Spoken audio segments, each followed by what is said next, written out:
Welcome to the Great Birth Rebellion podcast. I'm your host, Dr. Melanie Jackson. I'm a clinical and research midwife with my PhD, and each episode I cast a critical eye over current maternity care practice by grappling with research and historical knowledge to help you get the best out of your pregnancy, birth, and postpartum journey. Welcome everyone to the Great Birth Rebellion podcast. Today we're going to talk about the clinical practice of vaginal examinations during labour. And as usual, we're going to have a look into the research about what difference vaginal examinations would make to the overall outcome of your labour and birth. And if you're pregnant, you are going to give birth. That's the usual progression.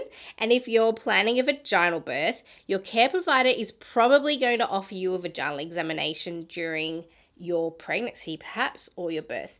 Not all of you, of course. Certainly if you've hired a private midwife or if you have your own trusted midwife for a midwifery program, and I'm hoping some unicorn obstetricians, you are less likely to be exposed to this routine vaginal examinations.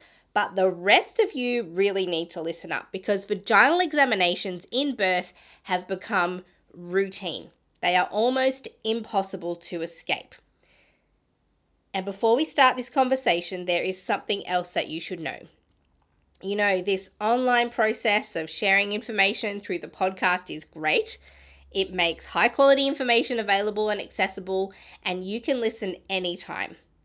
But what we're really missing is gathering together. I really feel this isolation personally. I spend 2 or 3 days a week just sitting in front of my computer for the purposes of podcasting. I love it.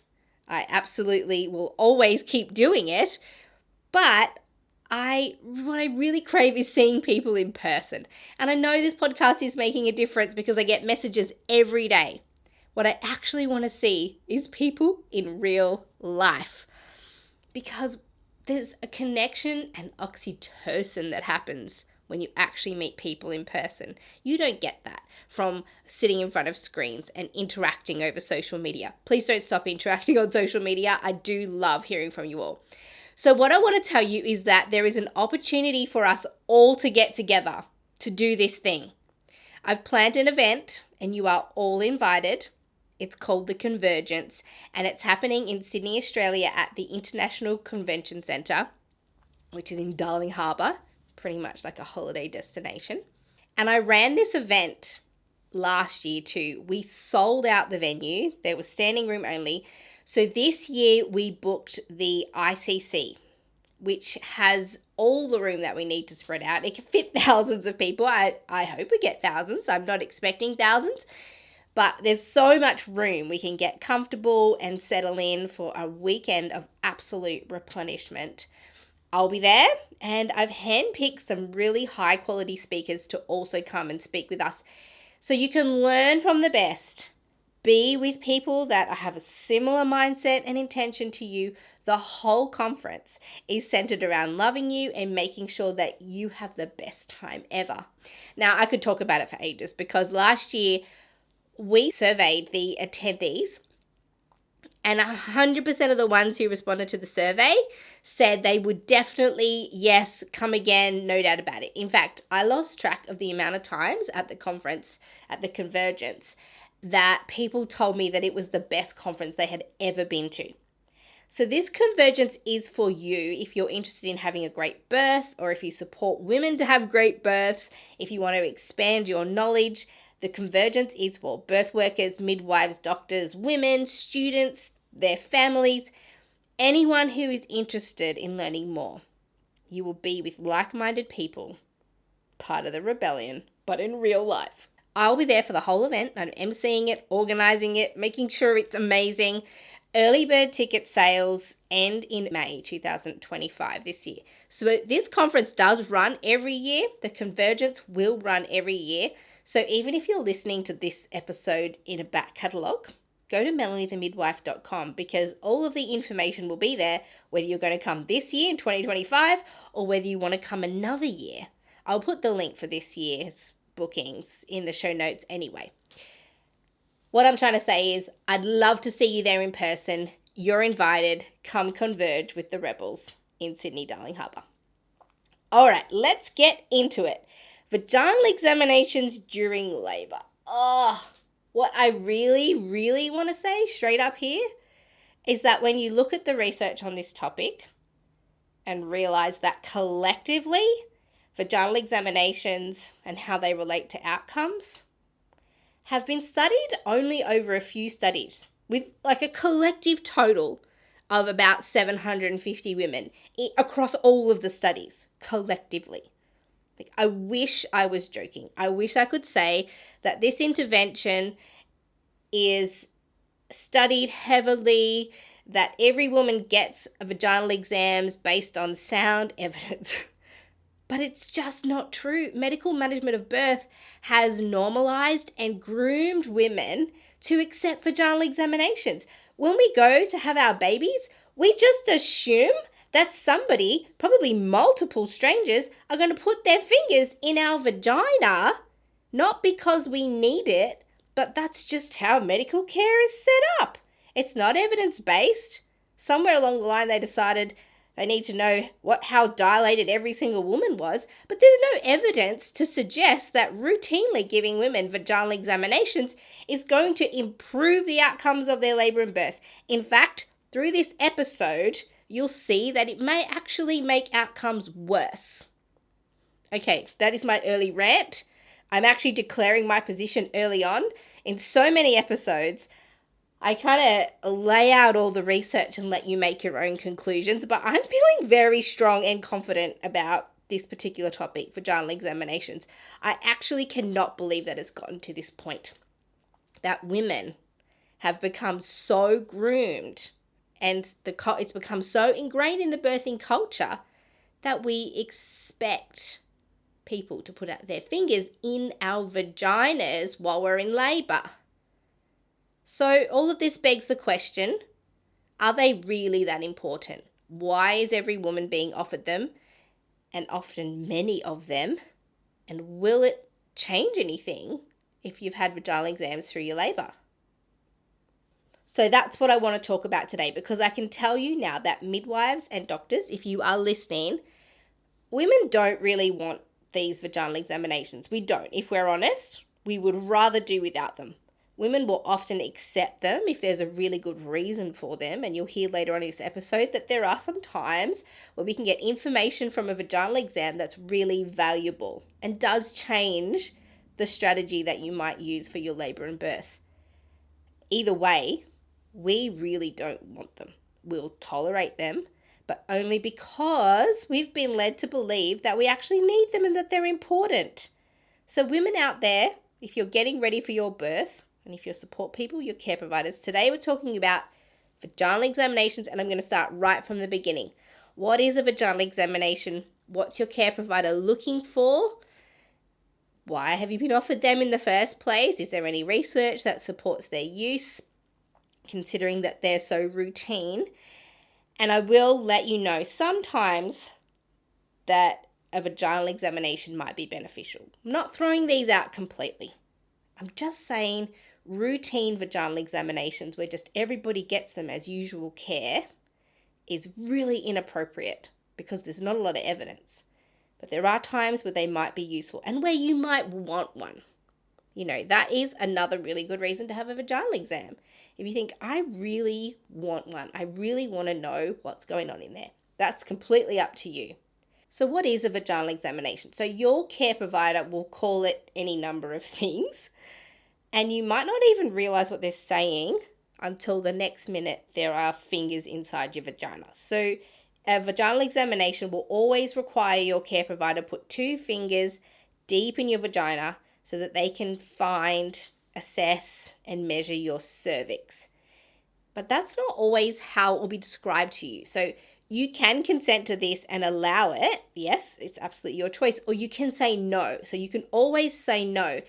Sometimes it's hard to say no because the way that your care provider is pitching it to you and explaining it to you, or not really explaining it to you, kind of hoodwinks you. And for you out there, if you're thinking, oh man, actually I really do not want vaginal exams unless I need them, if that's something you want to do, you want to say no to vaginal examinations, I would strongly encourage you to listen to episode 143 of the Great Birth Rebellion.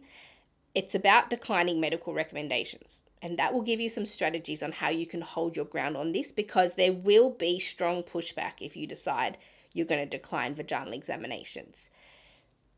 So here are the ways that I've heard vaginal examination described to women in the context of, can we do this? So I've seen midwives and clinicians and doctors say, I'm just going to check you, just open up your legs for me. And they've arrived with gloves on, with lubricant on their fingers, assuming that the woman is going to accept this. I'm just going to check you. What does check you mean? I mean, your care provider knows, but they didn't tell you that. They just assumed that you know what check you meant. So if someone says, I just would like to check you, they're probably saying, I would like to give you a vaginal examination. So if you want to clarify that, then say to them, are you wanting to give me a vaginal examination? Or the other way they say is, let's just do a quick check to see where you're up to. What does that mean? That doesn't mean anything to a woman, a quick check. It only means something to the care provider. Or they might use the abbreviation VE. So we'd like to do a VE. Okay, VE, vaginal examination. Again, what is a VE to women in labour? It's just medical jargon. Not all women know what VE stands for. You've got to explain it properly, because just because you know what it means as a care provider doesn't mean the woman knows. It doesn't even mean she knows what the procedure involves. So what they're trying to say when they want to check you, check where you're up to, see what your cervix is doing, all these terms that they'll use, what they're trying to say is, I would like to put 2 fingers inside your vagina to discover your cervix, what's happening around it, behind it, in front of it, where your baby's positioned in your pelvis, and what your dilation, your cervical dilation could be. And let's not assume here that babies come through a cervix that's 10 centimeters. Let's also not assume that 10 centimeters is fully dilated. You might have a 13 centimeter dilated cervix. Who knows? So to the care providers who I just tore shreds off, if you're listening, this is just a gentle reminder that although this is a regular daily occurrence for you as a clinician, it's not a regular daily occurrence for women. It's a medical procedure. It requires full and informed consent. Use terms that are common language. You have to ask properly and give all the information before you put your gloves on and lube up your fingers. So use details and explain what you're going to do. You're going to put your fingers in their vagina and you're going to feel a number of things. So a vaginal examination is actually a cervical and pelvic examination where the practitioner tries to determine the dilation of your cervix. Now, your cervix is part of your uterus. So your baby's in your uterus, surrounded by the amniotic sac and the fluid. And if you imagine your uterus a little bit like a balloon, and, there's an end to the balloon that usually you would tie to keep the air in, your cervix is kind of like that end of the balloon that's tied. It's part of the balloon. It's part of your uterus. Your cervix is part of it. And that's what they're feeling when they go in. They're feeling your cervix. So they're looking for that to assess it for position, dilation, so how open it is, how well applied the baby's head is to it, how low the baby is in your pelvis, which way the baby's facing, so they can feel the bones on the top of the baby's head, and what they're feeling will tell them which way the baby's facing. And that can be important if, for example, your labor has slowed or delayed, or you're not able to push your baby out. Sometimes the position of the baby can be a reason. So they can feel that by feeling the bones on the top of the baby's head. And they'll also feel where the baby is in relation to the bony parts of your pelvis. And some care providers will also check the tension of your pelvic floor muscles while they're in there. So they're looking for quite a lot. And the procedure can take a minute or two, depending on what they're looking for. And occasionally, well, more often than I'd like to think, care providers might say something like, I'm just going to leave my fingers in here while you have this next contraction. So now, not only are you in labor with somebody's fingers inside you, but now you're going to do a contraction with someone's fingers inside you. And this is usually done with you lying on the bed. So that's sort of how the procedure is done. And they might want to keep their fingers in there to see how the baby behaves under the impact of a contraction or when you're pushing at the end of labor. So that's a bit of a description of what you're in for. And in case it's not obvious, they're looking for all of this with their fingers. This is not a visual thing. They can't see what they're doing. It's purely tactile. Sometimes they will try and use those fingers to open up your vagina to see what they can see inside, and maybe try and push and manipulate your pelvic floor muscles or your perineum at the same time. That's an additional thing on top of a vaginal examination. And certainly if that's their plan, they should have told you in the first place. So you can decide whether or not you want that. If this is all feeling too much for you, so let's hypothetically say you have agreed to a vaginal examination and you're on board with the idea that you need and want this, but then partway through you think, well, actually this is way too uncomfortable, I'm no longer interested in this vaginal exam, you can tell them to stop at that point. You don't have to commit to the whole procedure because it's your body and you can decide who is going to be inside it. Now, this obsession with checking your cervix during labor, it comes because when you're in hospital, usually, this is a lot less likely if you're in midwifery run settings or if you have your own midwife who's caring for you, not in a hospital. Some hospital midwives are excellent. # not all midwives. I know there's MGP midwives who are out there and who are doing things to enhance physiological birth and women's experiences.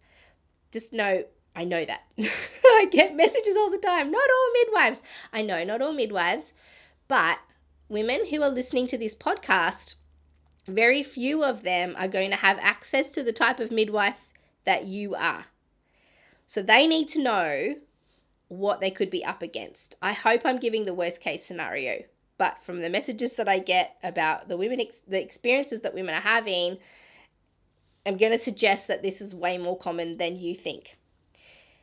So in pregnancy, your cervix should be long and closed, anywhere from sort of 3 to 7 centimeters, and it's held together muscularly. So during labor, the muscularity of your uterus is activated, and your uterus and your cervix is held together by these muscular structures, and inside your cervix is where the show sits, that little mucousy show or plug they sometimes call it. So when you get contractions and your uterus starts to contract under the impact of oxytocin and melatonin and all the hormones of labor, your cervix gets kind of sucked into, becomes part of your uterus. So it pulls up and over the baby's head and gets incorporated into the uterus. So it gets shorter and it opens. And this is what your care provider wants to discover. What is your cervix doing? Because in their mind, they're thinking, right, the shorter the cervix gets and the more open it gets, that means the further along this woman is in labor. And that's important to them because often in hospital, you've got a time limit on your labor. It's an arbitrary time limit. It doesn't necessarily mean that once you get over the time limit, you're suddenly in danger and your baby's in danger. But the hospital has particular boundaries around how long they're going to allow you to labor without any intervention. It's a whole other story. I'm just telling you how it is. I'm not going to tell you why. I mean, it's crazy. But anyway, they want to know, where are you along in this process? That's why they're doing it. The tricky thing is that when you check your cervix, it's only told you where you've come from. It has no predictive value about where you're going. So they can tell you, oh yeah, you're 5 centimeters and your cervix is halfway effaced, we call it. It's shortened halfway, whatever that means. I mean, what's a 50% effaced cervix? A whole other story again. But it can tell you that that's where you're up to, but it can't tell you how many more hours you have left. Are you about to have your baby? How long are you going to stay there? It just has no predictive value. So just know that. Well, however you are now does not tell you how you're going to progress later. So knowing your dilation can do one of two things. make you really excited because maybe you got really great news and you're coming to the end. Or it can completely deflate you and then you lose the mental capacity to keep going. So if you've already been laboring, let's say 10 hours overnight, it happens. It's not unusual. That's not a long time, but it's been overnight. You're tired. You've been working hard. And somebody tells you that you're 3 centimeters dilated. And you're thinking, oh my gosh, I just did 10 hours and got to 3 centimeters. So that must mean I've got at least another 10 or 20 hours to go. That's not how it works. It is not how it works. Your cervix can go from 3 to 10 in seconds if it wants to. That's not how the cervix works. It's not like whatever happened before the vaginal exam is going to continue along the same trajectory as what's going to happen for the rest of your labor. So be really cautious about seeking information about your dilation because it can really throw your mental game off. But even if you get really great news, they say, wow, you're 10 centimeters. This means you're ready to push. That's not true either because 10 centimeters doesn't equal ready to push. So you got to ask yourself, why do I want this information? What's it going to do to my mental state if I know how dilated my cervix is? If you and your baby are not in danger and you're feeling well and can keep going, what does it matter how dilated you are? Does it matter to you or does it matter to your care provider because they want to know because you're on their imaginary clock? So you've got to know that hospitals seem fixated on the behaviour of your cervix. And one paper, you'll find it in the resource folder if you're on the mailing list. It describes it as a cervix-centric care plan. The care hovers around and hinges on the behaviour of your cervix. So that's what they're doing. That's why they want to do it. And again, we're talking about 2 fingers in your vagina, sterile gloves and some lubricant, and they're going to try and find your cervix. So as you can imagine, this can be quite uncomfortable because it's not your lover acting gently. It's a clinical medical procedure, often done by a complete stranger who you may or may not like. You might meet them that minute and they're putting their gloves on and putting their fingers inside you. You might not even like them. And then they might be particularly aggressive or careless with their actions. So they're not particularly comfortable. You will need to mentally prepare yourself and breathe through this experience if you don't know your care provider. Now, it's a completely different story if you have a trusted care provider that you know, or if the person who just came in has been very gentle and loving with you and who explained it very well and you're feeling trusting that you will be happy for them to do the vaginal examination. The experience is very, very different depending on how you feel about the care provider. But I'm just going to stop here for a second and offer some suggestions to care providers. And if you're listening here and you think I'm about to potentially receive a vaginal examination, this is for your support people or your doula or your care providers to know about how to make you comfortable before all of this starts. So it doesn't have to happen quickly. Usually vaginal examinations, when they're done routinely, they just come around every 2 to 4 hours depending on your scenario. So we've got time to do some preparation. It's not an emergency circumstance. So if the care provider just first acknowledges that this might be uncomfortable and that most women don't want vaginal examinations if they don't have to. So here are a few tips for care providers to increase the sensitivity around this. So firstly, you'll be lying down. Most care providers will need you to lie down on the bed. There are some very skilled care providers who can do vaginal examinations if you're sitting on the toilet or upright on a birth stool or if you're hands and knees, but typically, most commonly, you're going to be lying down flat. So there's no harm in offering a sheet over the top to enhance privacy. We're not looking with our eyes. We actually only need to feel with our fingers. And so when the woman's having this procedure done, she can feel a little bit more comfortable, a little bit more relaxed if she's covered and not everybody in the whole room is seeing her vagina with your fingers inside. So again, before we've even done anything, explain the procedure carefully to the woman in detail, just using normal language. Don't use medical jargon, midwife words. There's no rush. You've got time to explain it. If she says no, just accept this without question. After you've given a full explanation, and why you want to do it. Accept it without question. You can't coerce someone into letting them put your fingers inside them. If she says yes, then it's time to activate comfort measures. So you can do that by putting a rolled towel or a pillow under her lower back to help tilt her pelvis upwards and make access easier and more comfortable. So if you're a care provider and you listen to this, you know, some care providers get the woman to hold their own pelvis up with their hands or put their fists under their back. But this is actually hard enough for someone who's not pregnant and not in labor to lie in this really awkward position with their fists under their pelvis. Like, we just never would do that in real life. And all of a sudden we're getting this woman to do it. So just put something soft under there instead so that she can fully relax her body and not have to hold herself up. So then you'll be asking her to open her legs and let her knees fall out to the side. And for women listening, you know, the midwife might describe sort of putting the bottom of your feet together and letting your legs butterfly out. The way that the people around you can help with this feel more comfortable is maybe prop the sides of your legs up with some pillows or towels, or you can rest on someone. Because if you're trying to hold your legs up and you've partially opened them, that creates a lot of muscular tension in your pelvic bowl and your pelvic floor and within your pelvic muscular structures. And that can make it harder to do the vaginal examination and potentially more painful. So if your legs are actually relaxed and floppy because they're resting on something, that will make things easier for you, but also for the clinician doing it. So it can shorten the length of time that they'll actually be in there looking for information.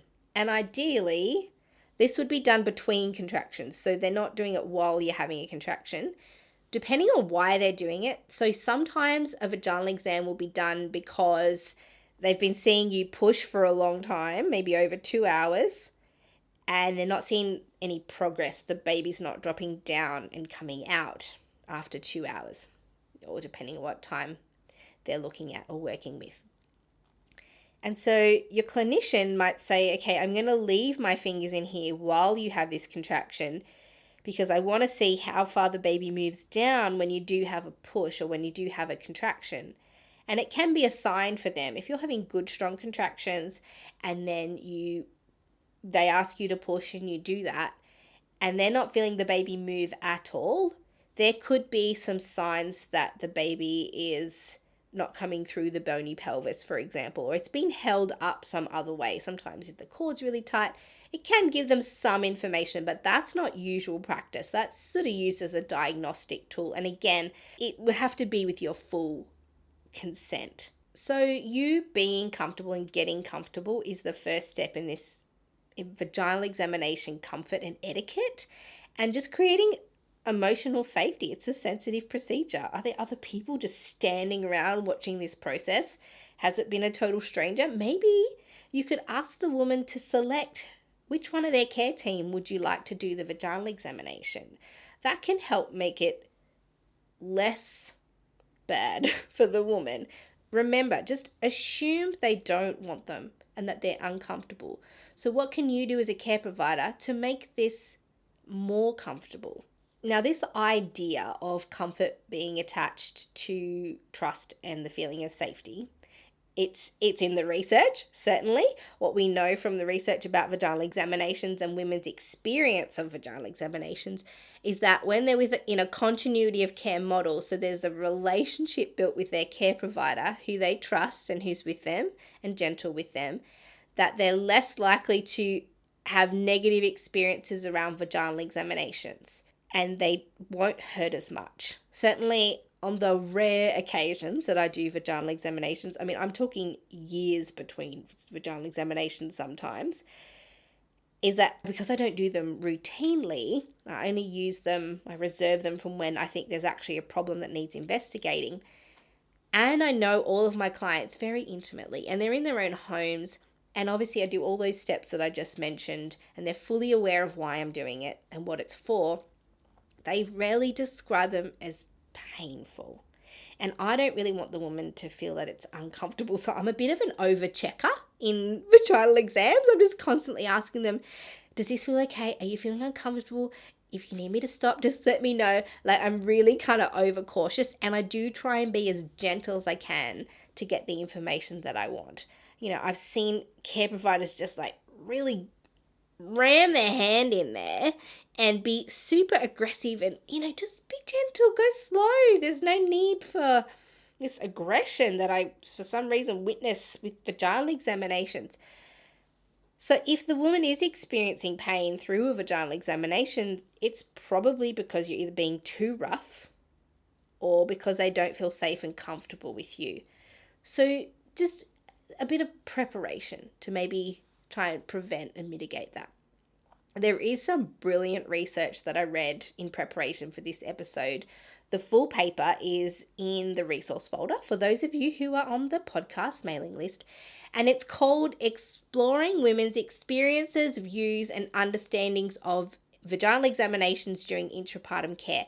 And it was written in 2023, and they synthesized all of the existing literature about how women experience vaginal examinations.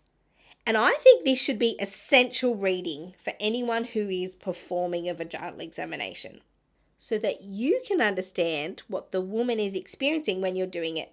But the take-home message of this research paper is that women don't want them, but they tolerate them and they suffer the experience of them because they believe them to be a necessary part of childbirth.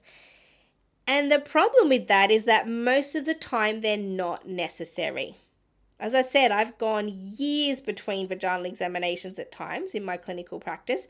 I do them so rarely, but the babies keep coming out nonetheless. So, we will talk about the clinical reasons for vaginal examinations, but just know for now that they're just so rarely actually necessary. So please know that if you do not want to have to endure or suffer through them, thinking that they're a necessary part of your labor, that you don't have to. And the final thing I'll offer here for care providers to remember is that consent can be revoked. So if you're doing a vaginal examination and the woman says stop, if your response is, oh, hang on, I'm nearly finished, I just want to check one more thing, or hang on, I just want to see what your baby does during a contraction, and you continue with the examination, you are assaulting women. This is obstetric violence and you are the perpetrator. The only acceptable response if a woman says stop is to immediately take your fingers away. You can't continue. And if you're listening today as a birth worker or a partner or a support person or another care provider who's in the room with this laboring woman and her care providers, if you witness this behavior, your only role in this scenario is to advocate for the woman and be very clear with the care provider to tell them to take out your fingers because she said no. You have to defend her and protect her in this because she's only got so much power in that scenario. In labor, lying flat on a bed with someone's fingers inside you is a very powerless position. And so if she's gathered up the strength to say no, then you have to gather up the courage to say something. You're in your full power. Because I've seen this happen too, where the other people in the room are watching this happen to the woman and they will start actually trying to comfort the woman and help her to get through it. I'm putting that in inverted commas. They see their role in that scenario is help the woman get through this scenario of being assaulted in the middle of her labor. I've heard people say, it's okay, take some deep breaths, it'll be over soon, try and relax, it'll just be a few more seconds. And they don't stand up for the woman. They just try and give her strategies to relax during the assault. As I say it, I know you're all thinking, oh, shit, yes, this is what is happening. She is vulnerable. If you're watching this, your role is to protect her, not be complicit in it. She can say no, but she can't fight people off at this point. That is your job to stand in immediately and use strong words. This is assault. You cannot continue. She said no, take your fingers out. And I know I'm going to get messages, this doesn't happen. Or people will say, well, actually, they're just trying to do the best for the woman and the baby. They're just trying to keep them safe. But that intentionality doesn't justify the behavior. I know I made all that sound super scary and like it happens all the time. I mean, it does happen all the time. I'm not saying it's going to happen to you. I'm just saying be prepared for the possibility and make sure that your support team is robust and capable of defending you in these kinds of scenarios. Now, the other way this consent issue can play out is that the practitioner actually does more during the vaginal examination than you actually consented to as a woman. So you might say, yep, happy to find out how dilated I am, whatever you normally do during a vaginal exam. But then say they go in there and they discover, oh, there's just an anterior lip. The front part of your cervix is just a little bit over the baby's head. And they'll take it upon themselves to wait for a contraction or not and just push the lip of the cervix back. That's something sometimes midwives and obstetricians could do. They push the cervix back, see if it moves. They decide to do that while they're in there. Well, you consented to a vaginal examination, but you didn't consent to your cervix being pushed back over the baby's head. They didn't ask you for that. Or they might break your waters while they're in there. Or maybe do a stretch and sweep. Or give your vagina a little bit of an internal vaginal or pelvic floor release. All of this stuff is additional clinical tasks that don't need to be done during a vaginal examination. So if you feel like they're doing more than they actually need to do, ask them, excuse me, have you finished? Is there more that you're doing in there that I should know about? Again, this is kind of up for your support people to be advocating for. And certainly unconsented for vaginal and cervical procedures are a number one source of birth trauma for women. It's the most likely place that you're going to experience obstetric violence during these vaginal examinations. And trauma and unwanted medical procedures are some of the main reasons that women will opt out of hospital births, choose home births, and choose free births. Certainly in my PhD research, these are the stories that I hear of the whole system becoming complicit in this obstetric violence. Women being told me that they were held down for vaginal examinations. And then they wonder why women are fleeing hospital services and they're experiencing obstetric trauma. 1 in 3 women feel traumatized after their birth, and 1 in 10 report being assaulted by their care provider. That's the reality. So I know I'm being extreme maybe a bit in this episode, but it's not talked about enough. 1 in 10 women assaulted by their care provider. So these are the scenarios in which they're happening. Okay, I know it's a lot to take in. We just had a look at how vaginal examinations are done and the importance of women's comfort and complicit consent. And I'm going to take a little breath because I feel like I'm getting worked up in this episode. So now let's have a look at some of the reasons that vaginal exams would be done.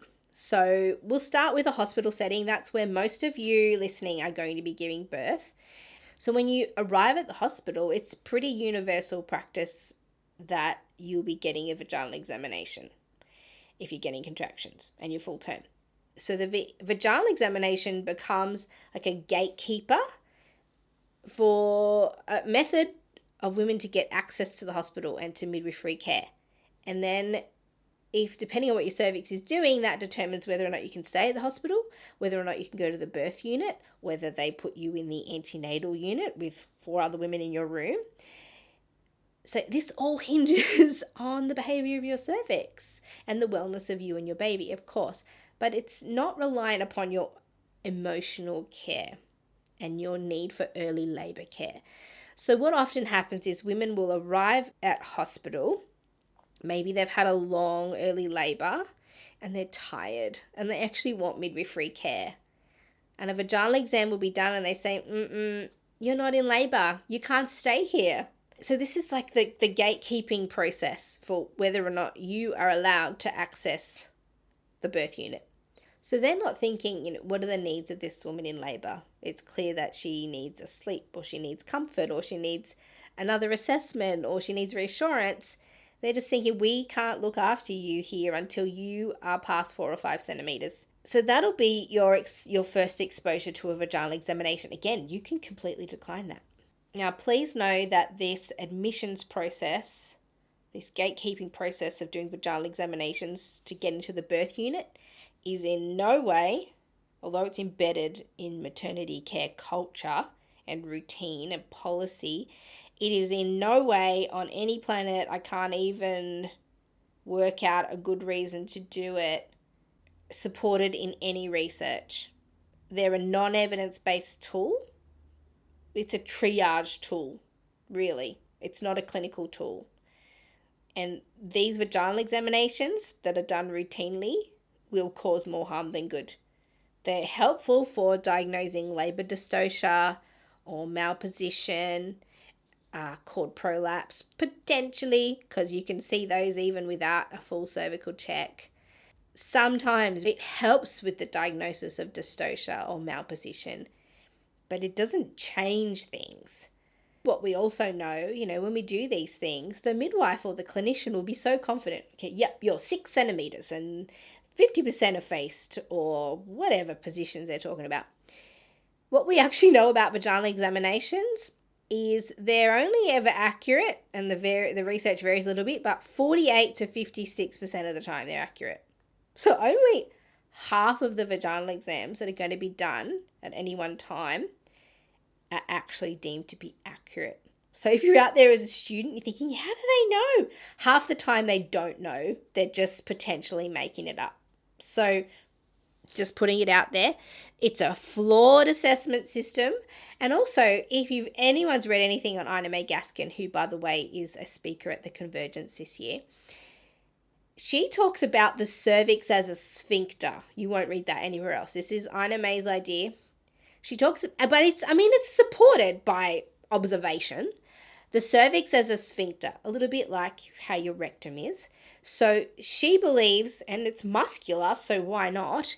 She believes that your cervix can open and close at will. So in stressful situations, for example, people can get constipated and they can't poo because their sphincters won't relax.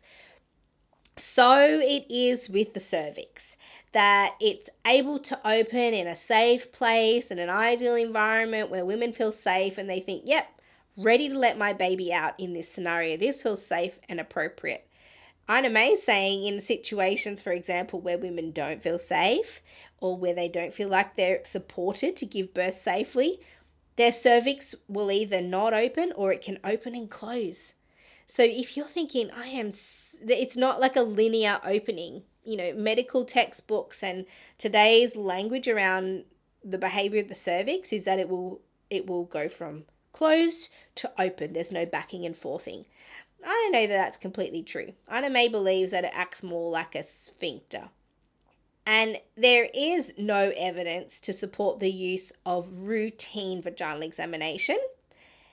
And there's a Cochrane database systematic review on this. It's been recently updated in 2020. Again, this research is in the folder. It's not just me rabbiting on about unnecessary vaginal examinations. The highest level research that we possibly have access to, systematic reviews, the Cochrane database systematic reviews, tells us that routine vaginal examinations have so little evidence that we can't even make conclusions about the appropriateness of their use. But in addition to that, in addition to it not being evidence-based, there are some risks to vaginal exams. The most common is distress, pain and discomfort from the woman, bleeding from your cervix. You're more likely to get an infection in your uterus, especially if your waters have broken. And the more vaginal exams you have, your risk of infection exponentially increases. In fact, some hospital policies have that if you have over 5 vaginal examinations, they'll give you antibiotics, prophylactic antibiotics, because of the number of vaginal exams you've had. So you can absolutely say no to a vaginal exam. You can decline those. You can start by getting the information first. Why do you need to do this vaginal exam? You can ask questions like that. Have you got concerns for my baby? And if they say, well, no, we don't have concerns, but this is a routine check so we can see where you're up to. If you don't let us do a vaginal exam, we can't see where you're up to.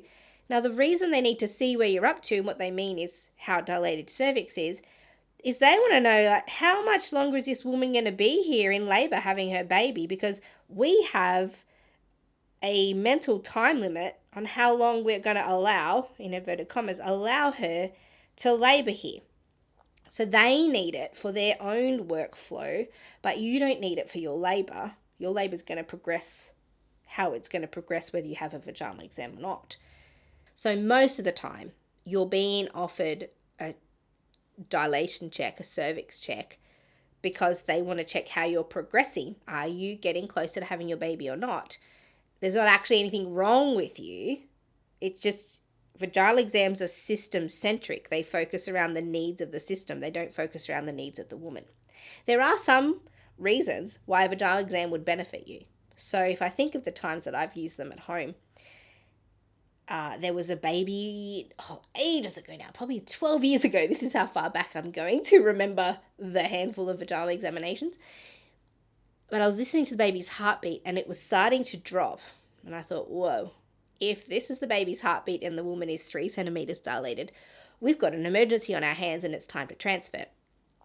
Or at that heart rate, the other thing I thought is, this baby is about to be born and this is something that can naturally happen, is a dip in the heart rate. And that was the case. We did a very quick check. It occurred to me while I was doing the check, whoa, actually this baby is actually coming out. That's why I got that heart rate. And the baby did. It was born beautifully, fine, no problems. It was just a really quick labor and I wasn't expecting the baby at that time. So that's one thing. If, there's changes in the baby's heart rate, some people are thinking, okay, the baby could be distressed. How close is this woman to having her baby? Is she about to have her baby? In which case we've got time to wait and see if the baby comes out vaginally. Or is this a more sinister problem and the woman's not anywhere close to having vaginal birth? That could be one reason.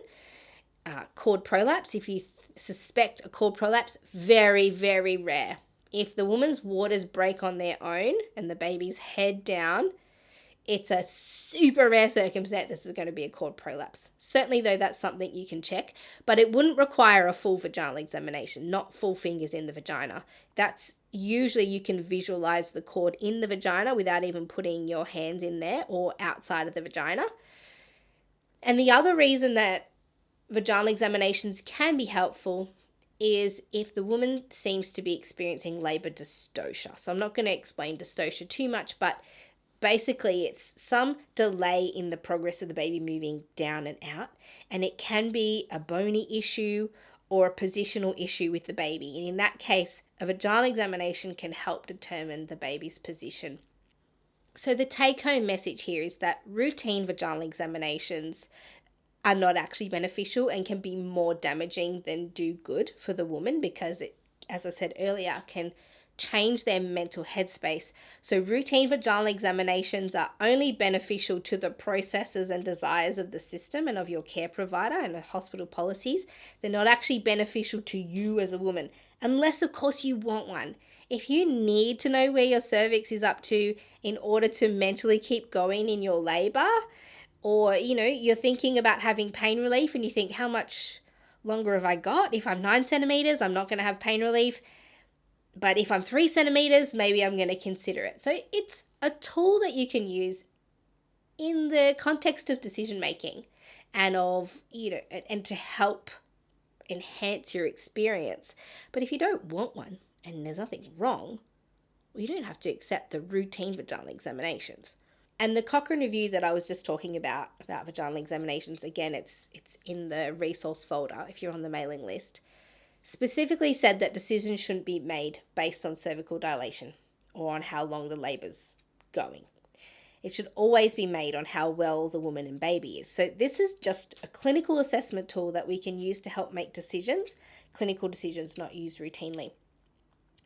And we also need to mention that your cervix doesn't dilate in a linear progression.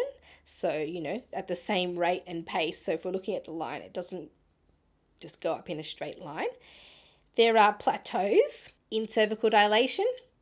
We've heard about that actually in episode 11. We talk about the labor process and how your cervix behaves in labor. You also don't need to be 10 centimeters dilated in order for your baby to come out. You might have a smaller baby. It needs a smaller cervix to come through, but also you might have a much bigger baby and it needs 11, 12, 13 centimeters to come through in order to come through your cervix. Now, here's also another reason why you might be offered a vaginal examination in labor, and it's probably the one that I just hate the most, is that there will be a point in your labor where you get an urge to push your baby out. At home, that's great. For me, I just go, great, probably is going to be a baby soon. But if you're in hospital, there seems to be this habit of, okay, the woman is showing signs of pushing. Before she goes any further, they'll want to give you a vaginal examination to confirm that you're fully dilated as some kind of diagnosis of, oh yes, now we will allow you to push your baby out because we can confirm that you're fully dilated. So that can be one reason. Again, not necessary. Certainly if you've got an urge to push and you've been pushing for a while and we're thinking, why isn't the baby coming down? That might be a reason, but there's no need to diagnose full dilation when a woman starts pushing out her baby. The vast majority of women who have an urge to push are going to push their baby out, and if they don't, that warrants vaginal examination. Again, in the context of something unusual occurring. Alternatively, you might not have an urge to push and you've had a vaginal examination and they go, great, you're fully dilated. Go ahead, you can start pushing out your baby. But if you have no urge and the vaginal examination says your cervix is fully dilated, you are not ready to push your baby out. There is so much more involved in the baby being ready to be born and your body being ready to push the baby out than your cervix being fully dilated. There's a whole lot of other things that are needing to happen before that can occur. That was my own experience, in fact, with my first baby. I was fully dilated for at least 8 hours. There was obviously some other things that my body and baby needed to do before they were born. It's not time just because you're fully dilated. Wait for the urge, let it build. When you're ready, push your baby out. The activity of your cervix is almost irrelevant. In fact, I can remember a time I was with a client and she appeared to be in early labor. And she called me to her birth, which was completely fine. And because she'd had a few babies before that, I'd actually called the second midwife as well because I thought she's had a few babies before. If she's calling me, she's probably really close to having this baby as well. Gonna get the second midwife to arrive with me. And when we arrived, the contractions were fairly spaced apart. She was managing really, really well. In my mind, I think she might actually be in early labor. A better strategy here might just be to rest. So I proposed that to her and I said, hey, here's what I think might be happening. Would you like me to do a vaginal exam before I go? Because if you're in early labor, she didn't really seem to need me. Before I go, I could do a vaginal exam just to confirm and check that if that makes you feel more comfortable about me leaving. She said, yeah, actually, that would be great. I'd be interested to know where I was up to because if it's not fully happening, I will try and just go to sleep and everybody go home.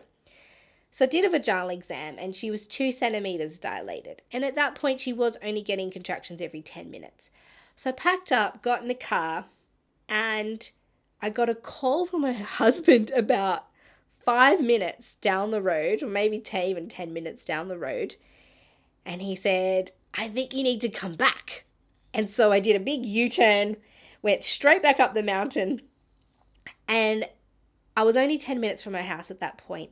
And I arrived at her home and she was sitting in the hallway with her baby in her arms and the placenta in the bucket.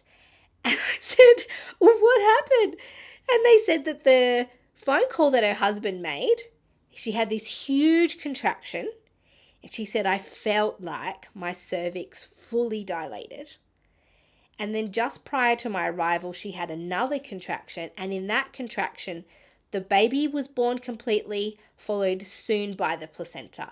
Her body just expelled that baby. And I thought, oh my gosh, did I get this vaginal exam completely wrong?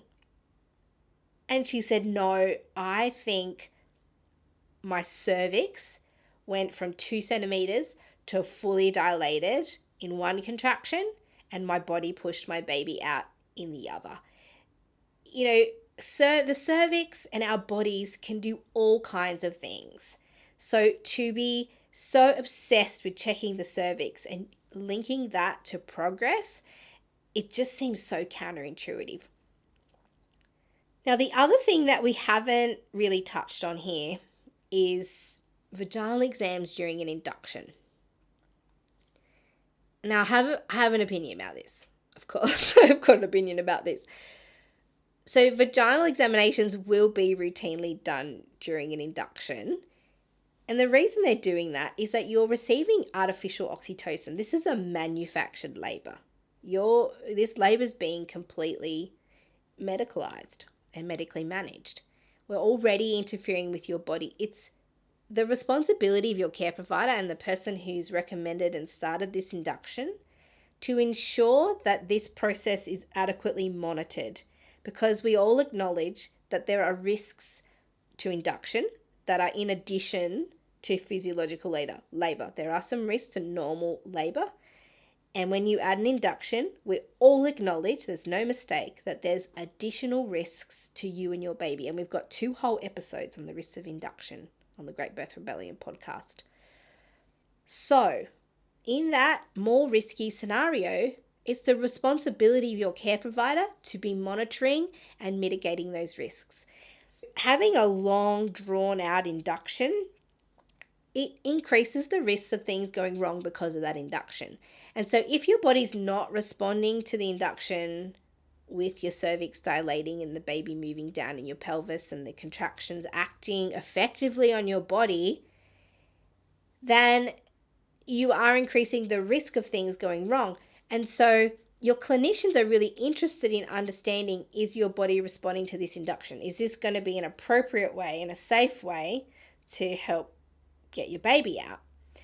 So I am actually in support of vaginal examinations during induction and also during things like epidurals where the normal physiology has been interrupted.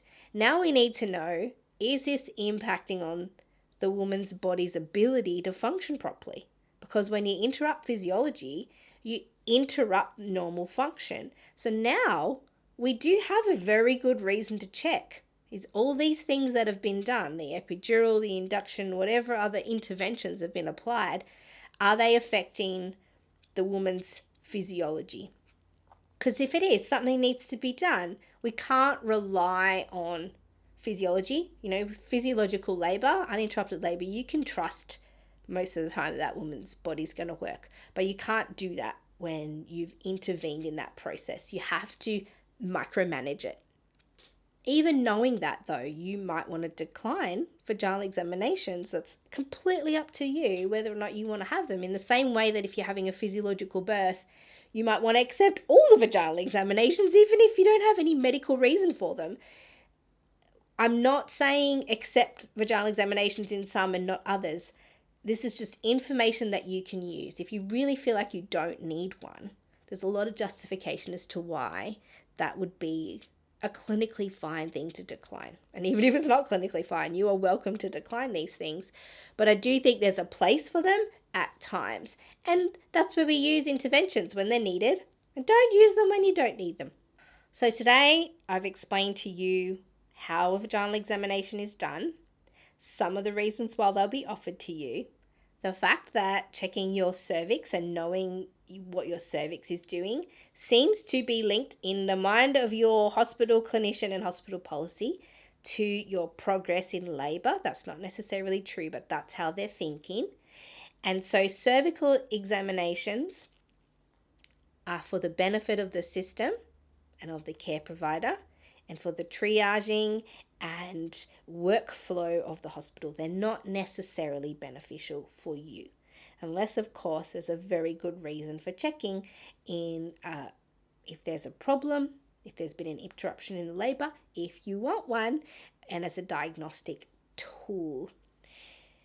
For those listening as clinicians, you must get consent and explain it properly. And if you're supporting a woman in labor and birth, if you're a partner, doula, other care providers in the space, you are responsible for ensuring that consent is respected.